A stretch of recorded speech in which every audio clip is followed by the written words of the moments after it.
ఏం చేస్తారు 16 ఎంపీలతో కేసీఆర్ గారు, ఏం చేయగలరు అని మాట్లాడినారు. ఇవాళ ఏం జరుగుతుంది అంటే 16 ఎంపీలు వచ్చిన తెలుగుదేశం పార్టీ, 16 ఎంపీ సీట్లు సాధించిన తెలుగుదేశం పార్టీ ఇవాళ తనకొచ్చిన నిర్ణయాత్మకమైన పాత్రతో వైజాగ్ స్టీల్ ప్లాంట్ ప్రైవేటీకరణకు అడ్డుకట్ట వేయగలిగింది, ఆపగలిగింది. వైజాగ్ స్టీల్ ప్లాంట్ ప్రైవేటీకరణ ఈరోజు 16 ఎంపీలతోనే ఆగిపోయింది. కానీ అదే 16 ఎంపీలు ఇక్కడ చెరి 8 చొప్పున బీజేపీ కాంగ్రెస్కి ఇస్తే ఏం జరుగుతున్నదంటే రేపు స్వయంగా బొగ్గు గనుల శాఖ మంత్రి గారు హైదరాబాద్లోనే వేలం పెట్టి మన బొగ్గు గనులను ఇవాళ బహిరంగ మార్కెట్లో వేలం వేసే ఒక దుర్మార్గమైన ఒక కొత్త పద్ధతికి శ్రీకారం చుట్టబోతా ఉన్నారు. ఇది ఆనాడు ముఖ్యమంత్రిగా కేసీఆర్ గారు రాసిన లేఖ.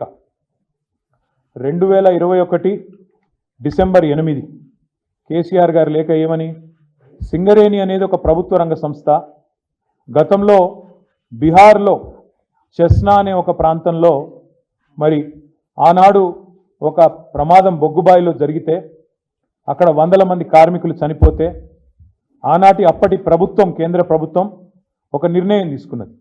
ఏమని, మరి భవిష్యత్తులో బొగ్గు గనులన్నింటినీ కూడా పబ్లిక్ సెక్టార్ అండర్టేకింగ్స్కి అప్పచెప్పినట్టయితే రక్షణ చర్యలు కానీ ఇంకోటి కానీ తీసుకుంటారు జాగ్రత్త. కానీ ఒక విధానపరమైన నిర్ణయాన్ని ఆనాడు 1975-76 ప్రాంతంలో అప్పటి కేంద్ర ప్రభుత్వం తీసుకోవడం జరిగింది.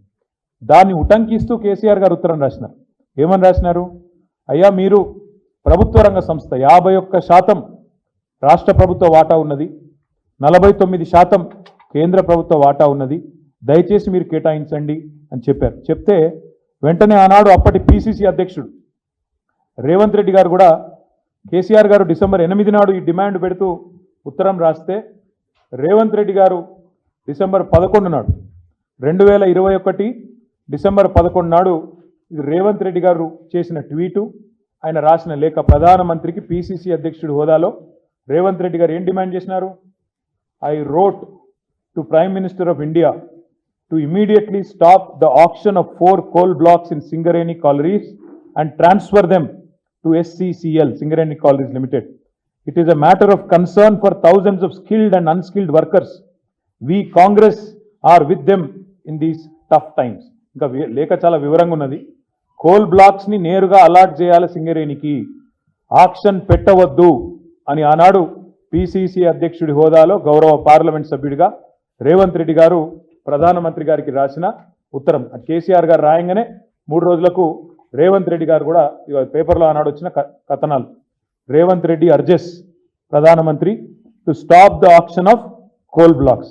ఆనాడు ప్రదేశ్ కాంగ్రెస్ కమిటీ అధ్యక్షుడిగా రేవంత్ రెడ్డి గారు. ఆ రోజు మేము ఊరికేనే అడగలేదు. ఆ రోజు మేము చెప్పిన దానికి కూడా లాజిక్ ఏంది అంటే, అయ్యా మీరు ఇది కొత్తది కాదు, మేము అడిగేదేం కొత్తది కాదు, ఇదేం కొత్త విధానం కూడా మేము తెరదీయడం లేదు. మీరు మీ ప్రభుత్వం వచ్చిన తర్వాతనే, మోడీ ప్రభుత్వం వచ్చిన తర్వాతనే ఒడిశా రాష్ట్రంలో కోల్ మినిస్ట్రీ ద్వారా నేరుగా 2 మైన్లను నైవేలి లిగ్నైట్ కార్పొరేషన్కు మీరే అలాట్ చేశారు. ఏ ఆక్షన్ లేదు, ఏ టెండర్ లేదు, డైరెక్ట్గా పబ్లిక్ సెక్టర్ అండర్టేకింగ్. కాబట్టి మీరే ఒరిస్సాలో 2 గనులను నైవేలి లిగ్నైట్కి అప్పచెప్పినారు. ఇది 2016 సంవత్సరం. ఇది 2016 ఫిబ్రవరి 23 క్లియర్గా రాసింది చూడండి. Coal ministry allots 2 mines to Neyveli Lignite Corporation. ఇవన్నీ కూడా మీకు నేను ఇస్తాను.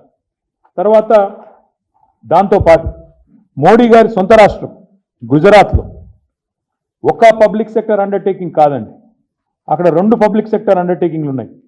ఒకటి గుజరాత్ మినరల్ డెవలప్మెంట్ కార్పొరేషన్, అదేవిధంగా మరొకటి Gujarat industries power company limited. ఈ రెండింటికి కూడా ఆనాడు 2015వ సంవత్సరంలో మరి సెక్రటరీ కోల్ ఆధ్వర్యంలో జరిగిన మీటింగ్లో వారు నిర్ణయం తీసుకొని మొత్తం 4 కోల్ బ్లాక్స్, ఒకటి పనందో extension 14.5 million metric tons Gujarat, బార్ఖందం Gujarat 7.2 million metric tons, Ghala 12.3 million metric tons Gujarat, Vastan 107 million metric టన్నుల ఈ 4 కోల్ బ్లాక్లను కూడా 2 పబ్లిక్ సెక్టర్ అండర్టేకింగ్స్కి మోడీ గారి ప్రభుత్వమే, కేంద్రంలో ఉన్న ఎన్డీఏ ప్రభుత్వమే గుజరాత్లో మినరల్ డెవలప్మెంట్ కార్పొరేషన్కి, గుజరాత్ ఇండస్ట్రీస్ పవర్ కంపెనీ లిమిటెడ్కు నేరుగా కేటాయించిన ఉదంతం కూడా ప్రెసిడెంట్ కూడా గతంలో ఉంది. ఒకవైపు ఒరిస్సాలో అక్కడ నైవెల్లి లిగ్నైట్ కార్పొరేషన్కు 2 కోల్ బ్లాక్లు, గుజరాత్లో 2 పబ్లిక్ సెక్టర్ అండర్టేకింగ్స్కు 5 కోల్ బ్లాక్లు కేటాయించినారు.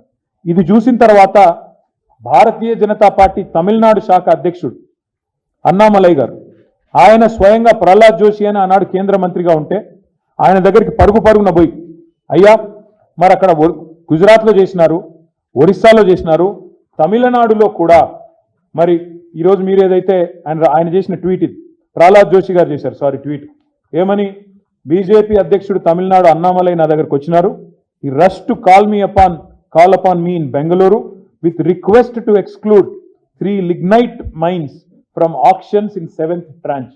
3 లిగ్నైట్ గనులు తమిళనాడు రాష్ట్రంలోని వాటిని మినహాయించండి వేలంపాట నుంచి అని చెప్పి బీజేపీ రాష్ట్ర అధ్యక్షుడు వచ్చి నన్ను రిక్వెస్ట్ చేస్తే నేను ఆ పని చేసి పెట్టినా అని చెప్పి ఇగో ఇది ప్రహ్లాద్ జోషి గారు స్వయంగా పెట్టిన ట్వీట్. అంత ఎందుకు చెప్తా ఉన్నా అంటే ఇక్కడ విషయం చాలా సింపుల్. ఈ డిమాండ్ కొత్తది కాదు మాది. అదేవిధంగా కాంగ్రెస్ పార్టీ బీజేపీ యొక్క నాయకత్వాలు, దేశవ్యాప్తంగా ఉన్న నాయకత్వాలు కూడా వాళ్ళకు కూడా ఈ విషయంలో స్పష్టత ఉంది. ఏమని, అవసరం ఉన్న కాడ, ఇబ్బంది ఉన్న కాడ గతంలో ఇచ్చిన ఉదంతాలు కూడా ఎన్నో ఉన్నాయి. ఇంతకుముందు నేను చెప్పినట్టు చెస్నా ఉదంతంలో కూడా ఒక స్థిరమైన విధానపరమైన నిర్ణయం కూడా అప్పటి కేంద్ర ప్రభుత్వం కూడా తీసుకొని ఉన్నది. ఈ అన్నింటికి మించి ఈ దేశంలో అనుభవాలు ఏంటి అంటే, ఇప్పుడే నేను వైజాగ్ స్టీల్ ప్లాంట్ గురించి చెప్పిన. వైజాగ్ స్టీల్ ప్లాంటు నష్టాల్లో పోయింది కాబట్టి ప్రైవేటీకరిస్తున్నాము అని ఇవాళ కొంతమంది చాలా చక్కగా సన్నాయి నొక్కులు నొక్కుతున్నారు. ఎందుకు పోయింది వైజాగ్ స్టీల్ ప్లాంటు నష్టాల్లోకి అంటే ఇది కారణం. ఎందుకు అంటే బైలదిల్లా అనే ఒక గని ఛత్తీస్గఢ్లో ఉంటుంది. దాన్ని మాకు క్యాప్టివ్ ప్లాంట్ కింద కేటాయించండి అని వైజాగ్ స్టీల్ ప్లాంట్ అడిగితే దాన్ని కేటాయించకుండా దాన్ని అదానీ గారికి ఆక్షన్లో అప్పచెప్పింది కేంద్ర ప్రభుత్వం.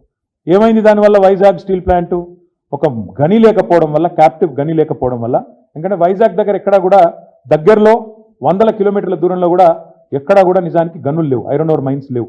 Nearest is Bailadila. ఇది మాకు కేటాయించండి, మేము బతుకుతాము, మేము పబ్లిక్ సెక్టర్ అండర్టేకింగు, మా దాంట్లో రిజర్వేషన్లు ఉంటాయి, ఎస్సీ ఎస్టీ పిల్లలకు ఉద్యోగాలు వస్తాయి, పబ్లిక్ సెక్టర్ బలపడితే ప్రభుత్వం బలపడ్డట్టు, దేశం బలపడ్డట్టు, జాతి సంపద పెరిగినట్టు మాకు అలాట్ చేయండి అని నోరు నెత్తి బాదుకున్నా వాళ్ళకు అలాట్ చేయలే. ఆక్షన్లో పాల్గొనండి, తెచ్చుకోండి అని చెప్పిండ్రు. అల్టిమేట్గా ఏమైంది? దాంతో బయలదిల్లా పోయింది, ప్రైవేట్ రంగంలో ఉండే అదానికో బొదానికో పోయింది. పోయినాక ఏమైంది? ఇవాళ వైజాగ్ స్టీల్ ప్లాంటు నష్టాల్లో పడ్డది. నష్టాల్లో పడ్డాక ఇవాళ ఏమంటున్నారు? నష్టాల్లో పడ్డది కాబట్టి ఇప్పుడు అమ్ముతున్నాం అంటున్నారు. అంటే ఇదంతా ఎందుకు చెప్తున్నా మీకంటే, రేపు సింగరేణి విషయంలో కూడా ఇదే రకమైన వ్యూహం అవలంబించడానికే ఉద్దేశపూర్వకంగా జరుగుతున్న కుట్ర ఇది. ఉద్దేశపూర్వకంగా సింగరేణికి కోల్ బ్లాక్స్ కేటాయించకుండా సింగరేణి కూడా వేలంలో పాల్గొనండి అని సన్నాయి నొక్కులు నొక్కే కిషన్ రెడ్డి కానీ, అదేవిధంగా ఇవాళ ఆయనకు వంత పాడుతున్న బీజేపీ కానీ ఒక మాట చెప్పాలి. ఏమైంది మరి రేవంత్ రెడ్డి గారి లేక? రేవంత్ రెడ్డి గారి వ్యతిరేకత ఎందుకు మాయమైంది? 2021 డిసెంబర్ 11 నాడు కోల్ బ్లాక్స్ కేటాయించండి సింగరేణికి అని డిమాండ్ చేసిన రేవంత్ రెడ్డి గారు పిసిసి ప్రెసిడెంట్గా ఇలా ఏం మారింది? ఎందుకు ముఖ్యమంత్రిగా మీరు ఆ వేలం పాటలో మేము పాల్గొంటాము అనే మాట చెప్తా ఉన్నారు? బీఆర్ఎస్ రక్షణ కవచం అని నేను ఊరికే అనడం లేదు. 9.5 ఏళ్ళు కేంద్ర ప్రభుత్వం మా మెడ మీద కత్తి పెట్టినా మేము ఈ బొగ్గు గనులు ఆక్షన్ కాకుండా చూసినాం, ఎవరు వేయకుండా చూసినాం. ఎందుకంటే ఇది జాతి సంపద. సింగరేణి బలపడితే సింగరేణి కార్మికులు లాభపడతారు, సింగరేణి బలపడితే మన రాష్ట్రానికి లాభం జరుగుతుంది. సింగరేణి పవర్ మనం మర్చిపోకూడదు. సింగరేణి పవర్ ఏంటంటే, సింగరేణి కార్మికులకు ఉండే సంఘటిత శక్తి పవర్ ఏంటంటే, ఆనాడు తెలంగాణ ఉద్యమంలో 36 రోజుల పాటు సకల జనుల సమ్మెలో సింగరేణి కార్మికులు జంగు సైరన్ ఊదితే దక్షిణ భారతదేశం మొత్తం గాఢాంధకారంలోకి పోయే పరిస్థితి ఆనాడు వచ్చిన విషయాన్ని నేను మీకు గుర్తు చేస్తా ఉన్నాను. ఆనాడు కిరణ్ కుమార్ రెడ్డి గారు ముఖ్యమంత్రి, ఆయన పిలిచి బతిమలాడిని మమ్మల్ని అందరినీ, మీరు దయచేసి ఒప్పించండి, మీ బొగ్గుగని సంఘాన్ని ఒప్పియండి, దయచేసి వాళ్ళని విరమింపజేయండి, అదేవిధంగా మిగతా సంఘాలతో కూడా మాట్లాడదాం, తెలంగాణ విషయానికి దీనికి ఏం సంబంధం, వాళ్ళని దయచేసి ఒప్పించండి అని చెప్పి వారు ఆనాడు రిక్వెస్ట్ చేసినారు. ఇప్పుడు కూడా నేను అనేది అదే, ఎట్లయితే వైజాగ్ స్టీల్ ప్లాంట్ను ఖతం చేసినరో, ఎట్లయితే క్యాప్టివ్ మైన్ ఇవ్వకుండా ఖతం చేసినరో, అదే ప్రయత్నం ఈరోజు కాంగ్రెస్ బీజేపీ కలిసి చేస్తూ ఉన్నాయి. ఇది తెలంగాణ ప్రజలు అర్థం చేసుకోవాలా. కాంగ్రెస్ ఆనాడు మీరు ఆలోచించండి, మళ్ళీ చెప్తా ఉన్నాను, 16 ఎంపీలతో ఏమవుతుంది అన్నారు. ఇలా 16 ఎంపీలతోని వైజాగ్ స్టీల్ ప్లాంట్ ప్రైవేటీకరణ ఆగింది.